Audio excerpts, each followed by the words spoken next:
What's the most messed up thing you did in a sleepover? Story 1. I was in the bathroom. I could overhear whispers, so I knew they were going to play a prank on me. I thought that the prank would be that they would unexpectedly break the door open while I was in there. So to counter-surprise them, I decided to only pretend I was on the toilet, and to instead hold the door shut by pushing against it with both palms, adding my weight to the door and preventing it from being pushed open. However, that was not their intended prank. They thought I was on the toilet, far from the door. So their idea was to have a sword thrust unexpectedly through the door. The sword went through the door and then straight through the palm of my right hand as well. Blood went everywhere. The sword went in and out quickly. I have vague memories of turning the sink on and wrapping my hand with hand towels even while blood spurted throughout the room. I don't remember getting in the car, but apparently I was driven to the emergency room. It's now 20+ years later. The rest of my hand is fine, but I have a small scar of light-colored flesh on my palm where I no longer have any feeling. Usually when I mention this story, I just say that I was hurt by a sword when I was a teenager, without going into detail on the how and why, which is significantly more stupid.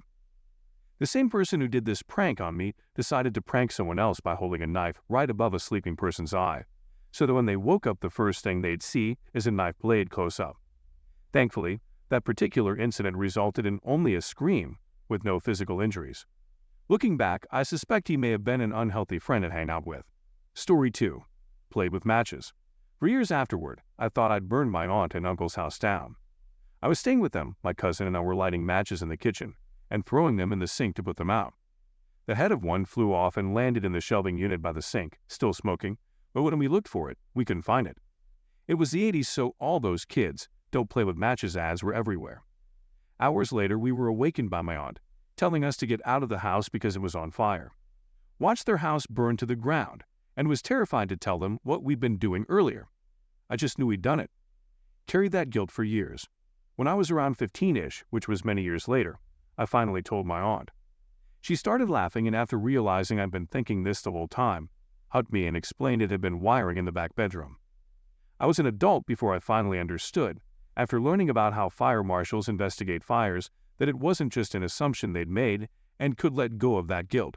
So I guess technically the most messed up thing I did on a sleepover was traumatize myself for years. Story 3. I'm in the 3rd grade and I'm at this sleepover at Lindsay's house. Lindsay's stepdad has been a massive creep to her little brother. My mom didn't raise a quiet child. Definitely a polite one though. So I spoke up to Lindsay's mom that I was not cool with the way her husband had been treating their son. Wrong move, 8-year-old me. From that point on, it was clear to me I had said the wrong thing and I was uncomfortable. I go to the bathroom to freshen up. The bathroom off of the mom/stepdad's room. I finished my business. Toilet won't flush. Luckily, it's a solid piece, after already realizing I had messed up. By saying I didn't like the way the brother had been treated, I knew I couldn't clog the toilet too. Reached into the toilet, grabbed my dump, barehanded, slid it inside of an empty toilet paper holder in the trash can, stuffed both ends with toilet paper, thoroughly washed my hands, and walked out of the bathroom a solid 15 minutes after I entered. Met with weird stares for being in there so long. To this day, I don't know if my poop was found in their trash can. I was never invited back. Don't know if that's because I expressed my concern or because of the gold. I would have never gone back even if I was invited. About 6 years later, the stepdad was convicted of several child abuse charges on Lindsay and her little brother. I choose to believe nobody ever found out about the dump. Story 4. I went to dinner with my friend and his parents. After being challenged to finish my whole meal, which was a large portion for a 6th grader, we headed back to my friend's house. Immediately, we went downstairs to watch the basketball game, but my body couldn't fit that large meal in my organs. I went to the bathroom, but before I could close the door, I heard from my friend's stepdad, "Annie, if you clog the toilet, you have to go home." Looking back, I now see it as him just giving me a hard time. Anyway, I proceeded to go to the bathroom.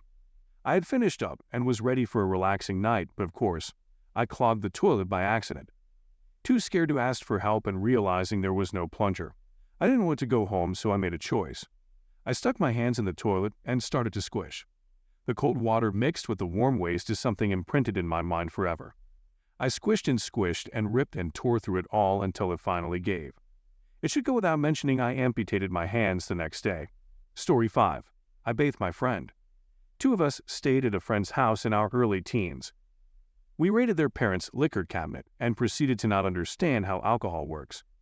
We drank every kind of liquor under the sun, very quickly, over the course of a few hours. We chased shots with popsicles and ate animal crackers to get the taste of gin out of our mouths. One of the three of us stood atop a small staircase into the living room. Maybe 4 steps, a few feet in distance. He swayed, grabbed onto the railing, turned pale, and then projectile vomited so violently that it all landed and splashed at the bottom of the staircase, leaving the steps clear, minus a few drops.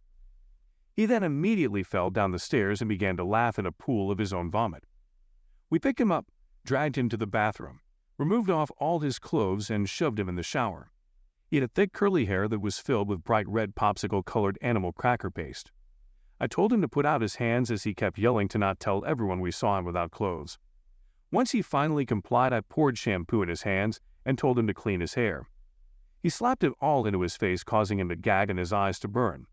At this point, I had to get him cleaned up, so I did.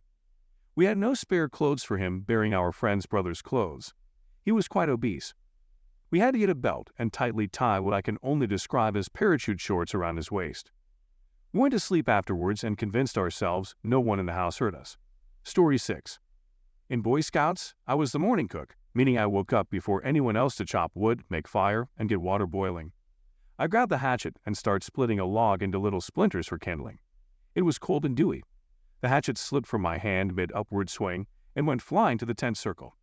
It seriously flew 10 to 15 yards and fell straight down through the roof of a tent, where 4 scouts were sound asleep.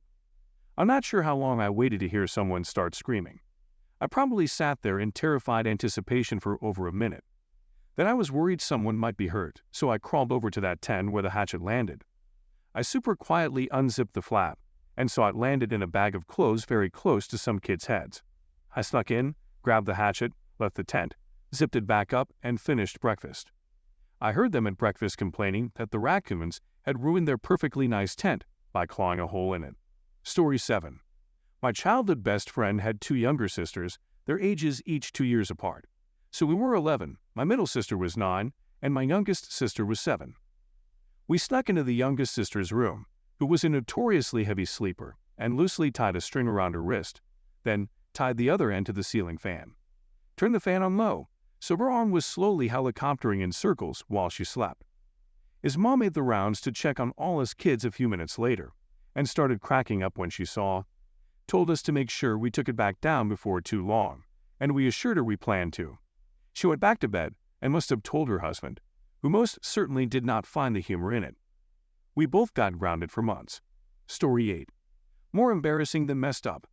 Accidentally clogged the toilet at friend X's house. There was no plunger and the toilet was filling rapidly. I panicked and ran to my friend, who promptly called for his dad. His dad takes one look and yells from the bathroom, "Jesus, X. How big of a dump did you take?" It took years before I went back to his house. Story 9. I didn't do this. My friend did this to me. We were probably both around the age of 10. We were inseparable.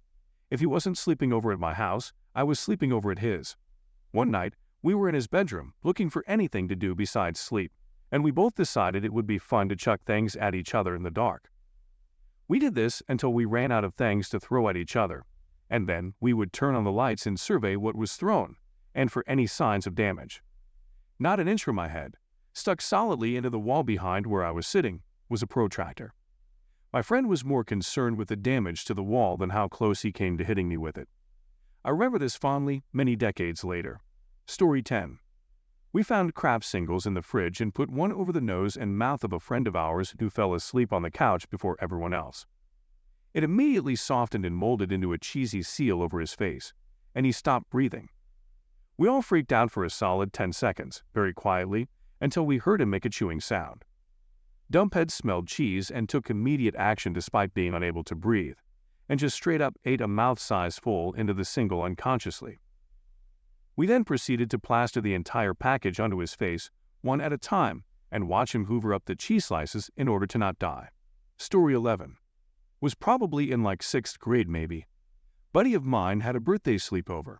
Had a super cool basement with a pool and GameCube and a mini fridge, dope parents who bought us pizza and all that.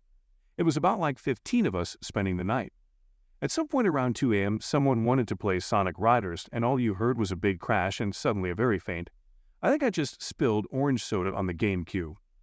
Cue a faint buzz sound, and yeah, GameCube was damned. Buddy's parents were not happy, pretty sure that was the last big sleepover like that.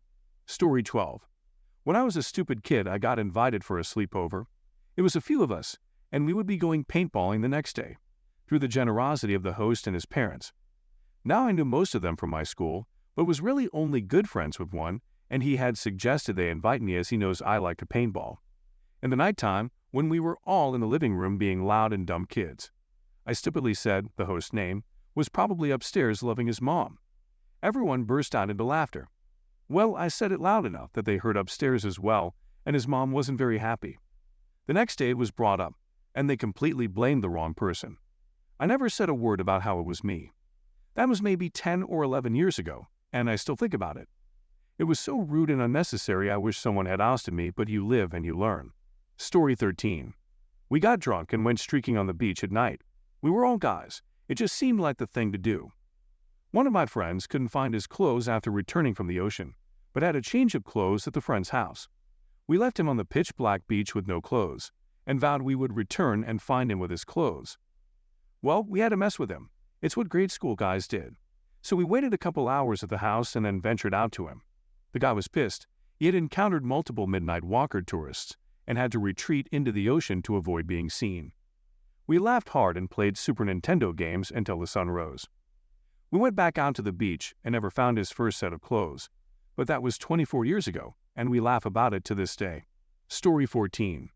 I made a fort on the ground out of pillows and blankets for myself and my younger cousin. I used some heavy textbooks and some 5 to 10-pound weights from my dad's personal gym to pin a sheet above us, give it a tent-like ambience. In the middle of the night, my younger cousin started to move in his sleep, I assume, and the weight slipped and bonked him on the head. It sounded like hitting a gong underwater. He's alive and in good health. Story 15. Got a bloody nose. It was dark, and I didn't know the house, so I stuck near the walls and went down the hallway and found the bathroom. Got the bleeding to stop, cleaned up, went back to sleep. In the morning, the mom came in frantic, making sure everyone was alive after she saw smeared, bloody handprints all the way down the hallway. Story 16. We were having a LAN party playing Halo, pizza, chips and Mountain Dew all over the place. We had a custom game where some idiot made a 2-minute betrayer penalty. Worked in my favor because I filled my pants and needed to fix myself. So I finished one of my teammates and went to the bathroom. I didn't know what to do with my underwear, so after I cleaned myself up, I just put it in my friend's younger brother's closet and went back to drinking my Dew and playing with friends. Story 17. We were all like 9 or 10-year-old girls and everyone else had fallen asleep except for me, so I decided I would play a prank on them. I got up and shook a good amount of black pepper into my hand and went to several of the girls and held it under their noses. What I was thinking would happen was they would wake up sneezing and be like, "Hey, that was silly." But instead they ended up waking up crying because they inhaled pepper, and turns out black pepper being inhaled into a sensitive orifice can really sting. The girls cried so hard that my parents woke up, and I had to explain the whole innocent idea behind my scheme. I felt so bad. Story 18. When I was in middle school, I stayed over at a friend's house Friday night playing video games until the sun started coming up Saturday morning. I was so tired I thought I was dreaming, but in fact I was sleep running through the neighborhood, knocking on everyone's doors and screaming that someone was chasing me. Got to the house and a guy shook me because he knew something was wrong, and I snapped out of it. He walked me back to my friend's house, which was a few blocks away. My feet were cold, wet, and bloody from running through bushes and wet grass through everyone's lawns. Story 19. Walked home while everyone was asleep. Didn't tell my friend, didn't tell their parents, didn't tell my parents, just crawled out a window at my friend's house and crawled in a window on my own. Went to bed. Not a single person looked for me in the morning. Story 20. So my house never had junk food when I was little, and when I slept over at my friend's house, I ate an entire Chips Ahoy container while everyone was asleep, and then put the container under her little sister's bed, who then got blamed for it and got in trouble. That's a wrap for this video. Make sure to leave your relatable story down in the comments. I would love to make a video on them. Also, don't forget to like and subscribe. See you next time.